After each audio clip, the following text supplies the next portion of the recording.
अम्मा जी मुझे भूखे पेट नींद नहीं आती। शाम होने को थी, अंधेरा घिर आया था। घर की बहू विद्या फटाफट रसोई में हाथ चला रही थी। आज ननंद नंदोई जी आने वाले थे। अब ननंद नंदोई जी आ रहे हैं तो मौसी सास और मौसा जी भी भला आएंगे ही। वैसे भी अम्मा जी अपने मायके वालों को हर छोटे से छोटे काम में जरूर बुलाती है। हाँ, ये अलग बात है कि ससुराल वालों से वो 2 गज नहीं पूरे 2 किलोमीटर की दूरी रखना पसंद करती है। और यही हाल बहू के मायके वालों के साथ था। उन्हें तो बस खुद की बेटी और अपना मायका ही ज्यादा अच्छा लगता था। आज वैसे तो कोई खास त्योहार नहीं है, ना ही घर में किसी की सालगिरह, पर अम्मा जी ने खास न्योता देकर अपनी बेटी और दामाद को बुलवाया था, क्योंकि उन्हें लग रहा था कि उनकी बेटी दामाद को आए बहुत दिन हो गए हैं। हाँ, ये अलग बात है कि अभी 10 दिन पहले ही तो आकर गए थी। और वैसे भी कौन सा अम्मा जी ने काम करना था। घर में बहू आने के बाद तो सास वैसे ही रिटायरमेंट ले लेती है। हाँ, पर ऑर्डर देना नहीं भूलती। तो इस कड़ाके की ठंड के अंदर अपनी बहू को लगा दिया काम पर। अब इतनी तेज ठंड हो और मूंग का हलवा और पकौड़ी ना बने, ऐसा थोड़ी ना हो सकता था। बस आज के मेन्यू में यही डिसाइड था। अब साथ में 3 तरह की सब्जी और पूरी अलग। घर के 7 सदस्यों के अलावा मेहमानों को मिलाकर 13 लोग का खाना बनाना था। इसीलिए विद्या लगी हुई थी काम पर। मेहमानों के आने के पहले ज्यादा से ज्यादा काम कर लेना चाहती थी, क्योंकि मेहमानों के आने के बाद चाय पानी पकड़ाने का काम भी विद्या को ही करना था।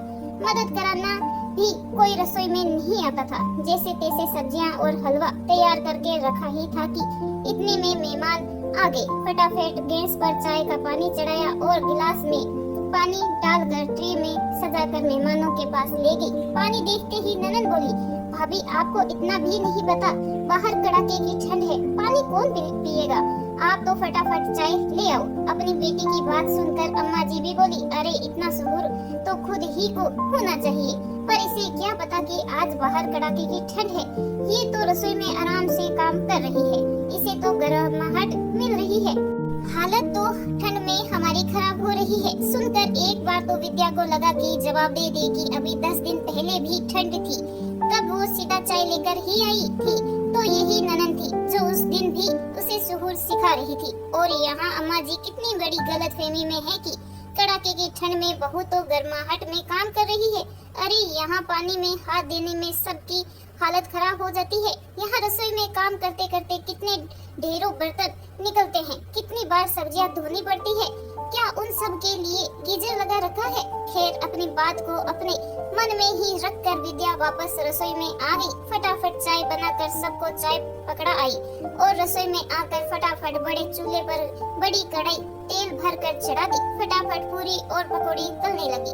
पहले पुरुषों और बच्चों को बिठाया गया। अम्मा जी, मौसी जी और ननद मनोहार करके उन्हें खिलाने लगी। मनोहार के नाम पर जबरदस्ती थाली में एक्स्ट्रा खाना डाले जा रही थी। जब पुरुष और बच्चे खाना खाकर उठे तो थाली में काफी कुछ जूठन पड़ा हुआ था। उसके बाद बैठी महिलाएं, लेकिन उन महिलाओं में घर की बहू का नाम नहीं था। अम्मा जी बड़ी मनोहार करके अपनी बेटी, बहन और भांजी को खाना परोस रही थी। और फिर वही हुआ, इनकी थाली में भी जूठन पड़ा हुआ था। मौसा जी अपने परिवार के साथ खाना खाकर रवाना हो गई, पर ननंद और नंदोई अभी भी वही थे। अभी विद्या का खाना खाना बाकी था। इतने में अम्मा जी ने विद्या को आवाज लगाई, अरे बहू, थोड़ा खाना अपनी ननंद के लिए भी बांध देना। कहाँ सास ससुर और देवर के लिए जाकर खाना बनाएगी। विद्या ने खाने के बर्तन खोलकर देखे तो खाना इतना बचा ही नहीं था, पर अब अम्मा जी बोल चुकी थी तो थोड़ा बहुत तो खाना पैक करना ही था। इसीलिए थोड़ा थोड़ा अपने लिए निकाल कर बाकी का सामान उसने पैक कर दिया। इतने में अम्मा जी रसोई में आई और पैक किए खाने को देखकर बोली, अरे इतना सा खाना ही पैक किया है, इससे तो सिर्फ 2 लोगों का पेट भरेगा। तुझे अंदाजा नहीं है क्या, या फिर पकवान अपने माँ बाप के लिए रख लिए? अम्मा जी की बात सुनकर विद्या बोली, नहीं अम्मा जी, खाना इतना बचा ही नहीं, खत्म हो गया। अरे इतने सारे लोगों का खाना बनाया था, खत्म कैसे हो गया? मेरे हाथों से तो कभी खत्म नहीं होता था। इतने में अम्मा जी की नजर उस थाली पर पड़ी जिसमें विद्या ने अपने लिए थोड़ा थोड़ा खाना निकाल कर रखा था। उसे देखते ही अम्मा जी के माथे पर सिलवटें आ गई और विद्या को डांटते हुए बोली, अलग से खाना क्यों निकाल के रखा है? अम्मा जी, मैंने अभी तक खाना खाया नहीं है। खाना निकाल दिया और बाकी का पैक कर दिया। तेरे बाप के घर से लाई थी जो खाना निकाल कर अलग रख दिया। अरे घर की बहू वो होती है जो अपने ससुराल वालों की इज्जत के लिए कुछ भी कर जाए। एक दिन दूध पीकर नहीं सो सकती थी, चुपचाप से खाना पैक कर दे। मैं बाहर बोल चुकी हूँ, अब तो ये खाना बिटिया के घर ही जाएगा। अम्मा जी की बात सुनकर विद्या हैरानी से अम्मा जी को देखती रही। कोई औरत इतनी निठुर कैसे हो सकती है? बेटी ससुराल जाकर खाना ना बनाए, उसे परेशानी ना हो, पर बहू की भूख से इन लोगों को कोई लेना देना नहीं था। विद्या देखती रह गई और अम्मा जी ने वो थाली भी साफ कर पैक करके रख दी।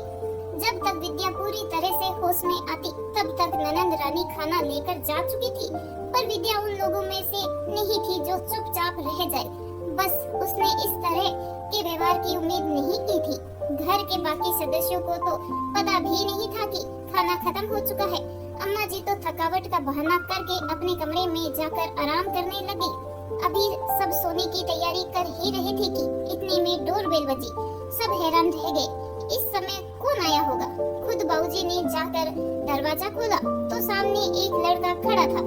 उसने बाबूजी से कहा, मैं डिलीवरी बॉय हूँ, आपके घर से खाने का ऑर्डर था। उसकी बात सुनकर बाबूजी बोले, अरे तुम्हें कोई गलतफहमी हुई होगी बेटा, हमारे घर से तो कोई ऑर्डर नहीं किया गया है। इतने में पीछे से विद्या आ गई और बोली, नहीं बाबूजी, मैंने ऑर्डर किया था। और डिलीवरी बॉय को पैसे देकर अपना पार्सल लेकर कमरे की तरफ जाने लगी। तब तक घर के बाकी सदस्य भी बाहर निकल आए। बाबूजी ने विद्या को रोककर पूछा, बेटा आज तो घर में इतने पकवान बने हैं, फिर भी तुम बाहर से खाना मंगा कर खा रही हो। उसकी बात सुनकर विद्या ने अम्मा जी की तरफ देखते हुए कहा, हाँ बाबूजी, पकवान तो बने थे पर घर की बहू के लिए नहीं थे। चाहे खाना मनोहर के नाम पर कूड़े में फेंक दिया गया हो, पर बहू के लिए थोड़ा सा खाना छोड़ना भी किसी ने ठीक नहीं समझा। अपनी इज्जत के नाम पर बहू को दूध पीकर सोने के लिए कहा जा रहा है, पर मैं समझौता करने वालों में से तो नहीं। मुझे भूखे पेट नींद नहीं आती और दूध से मेरी भूख नहीं मिटती।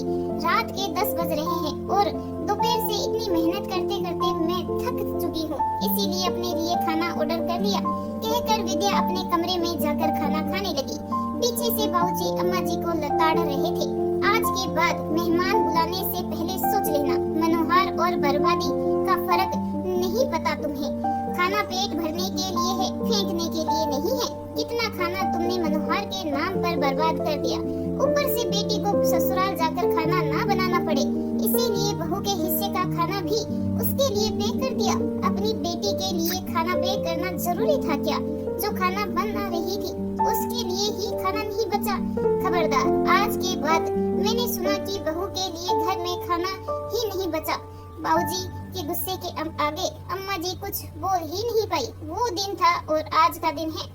जब भी घर में मेहमान आते हैं तो खुद बाबूजी रसोई में आकर जरूर चेक करते हैं कि बहू के लिए खाना बचा है या नहीं। साथ ही साथ मनोहर के नाम पर खाना कूड़े में ना फेंक देते। इस कहानी के बारे में आपकी क्या राय है कमेंट करके जरूर बताइएगा। कहानी अच्छी लगी हो तो प्लीज लाइक करें, चैनल पे नए हो तो सब्सक्राइब करना बिल्कुल ना भूलें। कहानी सुनने के लिए आपका बहुत बहुत धन्यवाद।